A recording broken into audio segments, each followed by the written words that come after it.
Intuitive artists paint what they intuit, what they see in their mind's eye. Some call it third eye, some call it just intuition.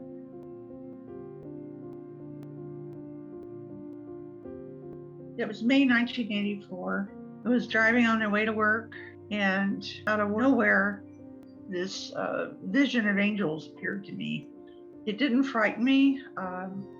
It felt pretty natural. It just came out of the clear blue, literally.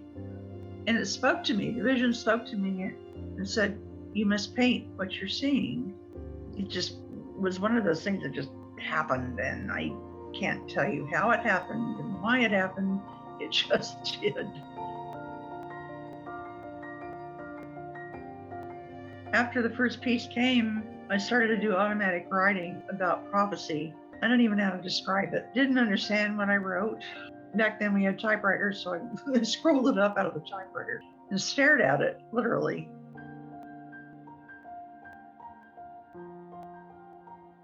So the medium that I use was also very self-taught. Back in the 80s and 90s, most artists were called purists. So you either worked in one medium or another. And if you mixed mediums, you're considered an oddball.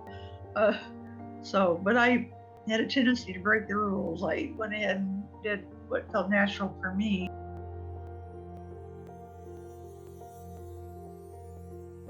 And so I started off doing watercolor, but then I was inspired internally to mix chalk pastel with it.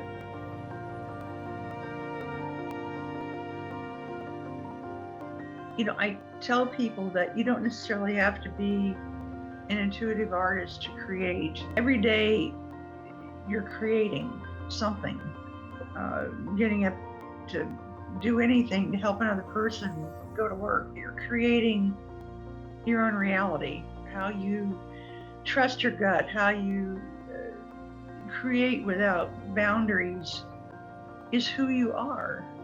Just to let it flow, because that's the most important part of art or any creation, is to let it just flow without compromise or without worrying about outcome. The creative process is pretty incredible.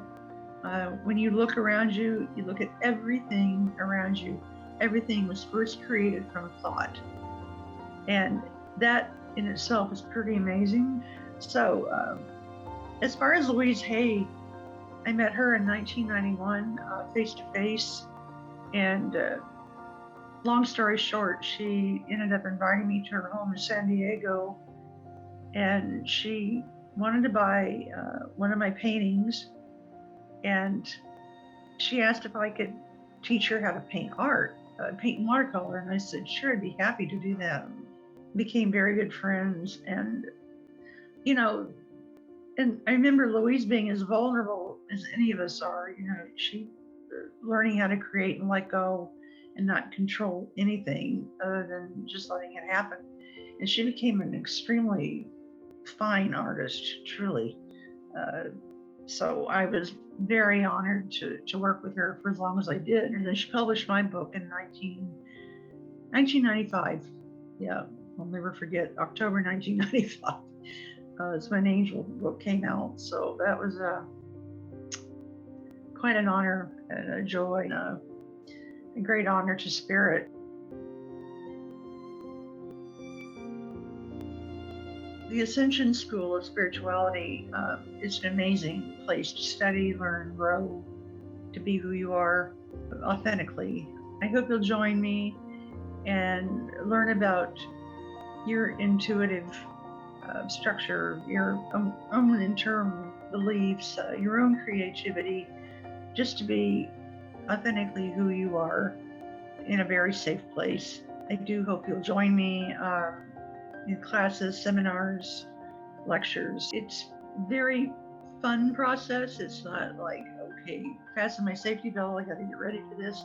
It's a wonderful experience if you just relax and let it happen. I'll be your tour guide. I'm delighted to work with this wonderful school and teach art, tell my stories, do lectures, give symposiums, whatever I can, because I am really, really very passionate about world peace, about helping people establish their own inner core so they can be peaceful on a daily basis. If we do it one person at a time, including our own being, getting in touch with who we are, then we can go outside and change other people's lives, hopefully, just by being ourselves, authentic, kind, peaceful. Stay tuned and look for different things coming up on the link for the school, and I hope to see you very soon. Thank you very much. Thank you.